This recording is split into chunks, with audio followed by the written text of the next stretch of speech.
World Universities, Part 3. They date the transformation of Madrasa of Al Quwain into a university to its modern organization in 1963. In the wake of these reforms, Al Quwain was officially renamed University of Al Qawariyun 2 years later. Some scholars, including George Makdisi, have argued that early medieval universities were influenced by the Madrasa in Al Andalus. It's another university, Jamia Al Andalus, the Emirate of Sicily, another Muslim world university, and then the Middle East during the Crusades. While there were universities of large number during the Crusades, and the prisoners of war who served in the Muslim world, they became the disciples of the Muslim scholars, the pupils of the Muslim scholars. And when they went back after serving their time as POWs, prisoners of war, when they went back, they were not just the captives released, but they were the scholars educated and trained by the Muslim professors. And there they wore those gowns, the gowns that the Arabs used to wear, and it became symbolic for the professors to wear such gowns, more so for the convocations.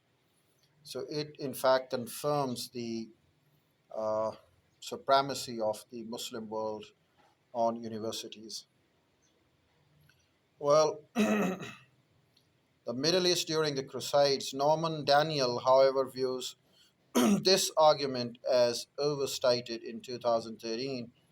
Roy Lowe and Yoshito claim that the influences of scholarship from the Islamic world on the universities of the Western Europe requires a reconsideration of the development of higher education, turning away from a concern with the local institution structures to a broader consideration within a global context. Of course, there are people who can't digest a Muslim influence into it, an Arab influence into it, and they can cook up their tails, let them cook their tails. But the reality is that the Muslim worlds were there, the predecessors of the universities, and in fact, they spread the knowledge, and in fact, they are the founders of many educational institutions in the beginning.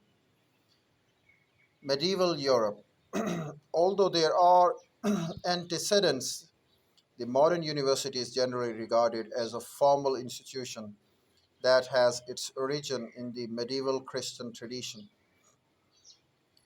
European higher education took place for hundreds of years in cathedral schools and monastic schools, scholae monastica, in which monks and nuns taught classes. Evidence of these immediate forerunners of the later universities at many places dates back to the 6th century. In Europe, young men proceeded to university when they had completed their study of trivium, the preparatory arts of the grammar, rhetoric, and dialectic or logic, and the quadrivium, arithmetic, geometry, music, and astronomy were the disciplines taught there. The earliest universities were developed under the aegis of Latin Church by papal bull Studia Generalia, uh, by papal bull as Studia Generalia, and perhaps from cathedral schools. It is possible, however, that the development of cathedral schools into the universities was quite rare, with the University of Paris being an exception. Later, they were also founded by kings, but with the prior papal approval.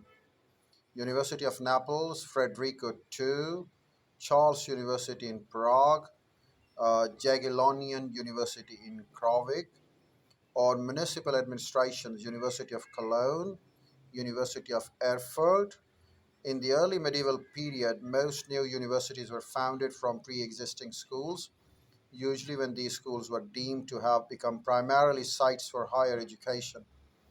Many historians state that the universities and cathedral schools were a continuation of the interest in learning promoted by the residents of a religious community.